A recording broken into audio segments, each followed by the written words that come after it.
না, আমার মনে হয় না খর্ব হবে না। তার কারণ হলো যে আপনারা জানেন সংবিধান তো বহাল রয়েছে, এটা একটা মেরামতের চেষ্টা আর কি। এই যে মানে জুলাই সনদে কিছু ক্ষমতার ভারসাম্য, বিচার বিভাগের স্বাধীনতা, উচ্চ পরিষদ, এই ধরনের বড় বড় কিছু সংস্কার হচ্ছে, কিন্তু আমার মনে হয় না খুব বড় ধরনের ব্যতিক্রম বা বড় ধরনের পরিবর্তন এর মাধ্যমে হবে, এবং একটা ধারাবাহিকতা বজায় থাকবে। আর এটা তো আপনি জানেন যে জুলাই সনদ স্বাক্ষর করলেই যে জুলাই সনদ কার্যকরী হবে এরকম নাও হতে পারে, এর চেয়ে ভালো কিছু হতে পারে এবং এর চেয়ে আর খারাপ কিছু হতে পারে। মানে যে সরকারি মানে আসুক না কেন, তারা তাদের দায়িত্ব মতো করে, নির্বাচিত সরকার তাদের মতো করে তারা জুলাই সনদকে ইন্টারপ্রেট করবে, ব্যাখ্যা করবে, বিশ্লেষণ করবে এবং সংবিধান পুনর্লেখন বা সংশোধন করবে।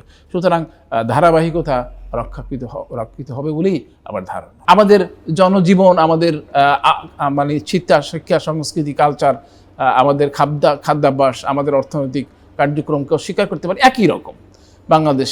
তো সেই ব্যাপারটা একত্রিত করে জিয়াউর রহমান মানে তার পিছনেও, মানে জিয়াউর রহমানের পিছনেও এই বুদ্ধিজীবীরা ছিলেন। আপনারা জানেন মানে মানে খন্দকার আব্দুল হামিদ এবং আরও অনেকেই ছিলেন। জাতীয়তাবাদ, বাংলাদেশি জাতীয়তাবাদের ভিত্তিটা স্থাপন করেন, অর্থাৎ having all the components of nationalism, ধর্ম, ভাষা,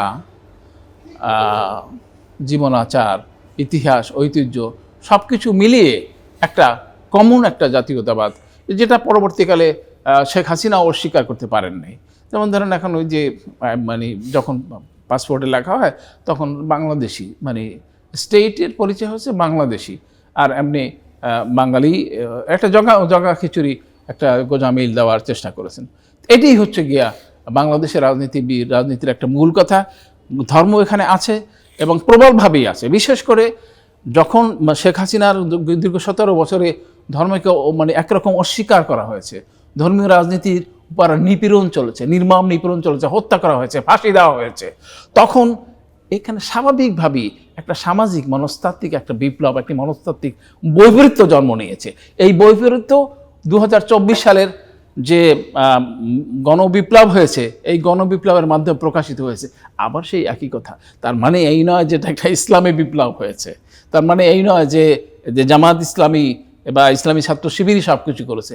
এর মধ্যে দিয়ে সামহাও একটা কোনোটেশন, একটা ঐক্যমত্য বা একটা পরিশীলিত রূপ আমরা লক্ষ্য করি, যেটাকে মানে বৈষম্যবাদী ছাত্র আন্দোলনের ছেলেরা ওরা বলার চেষ্টা করে যে একটা মধ্যপন্থা, একটা মানে একটা বাংলাদেশের জাতীয়তাবাদের বাঙালিও না বাংলাদেশিও না, এর একটা মোটামুটি মাঝামাঝি অবস্থা রাজনীতিতে, কর্মসূচিতে ইত্যাদিতে তারা সেই মতেরই এখনও অনুসারী আছে বলে মনে হয়। কখনো কখনো তাদের মধ্যে যে দ্বৈধতা বা দ্বন্দ্ব বিগ্রহের কারণে কখনো কখনো ব্যত্যয় ঘটেছে, কেউ কেউ এই বিষয়টাকে বামের দিকে টানার চেষ্টা করেছে।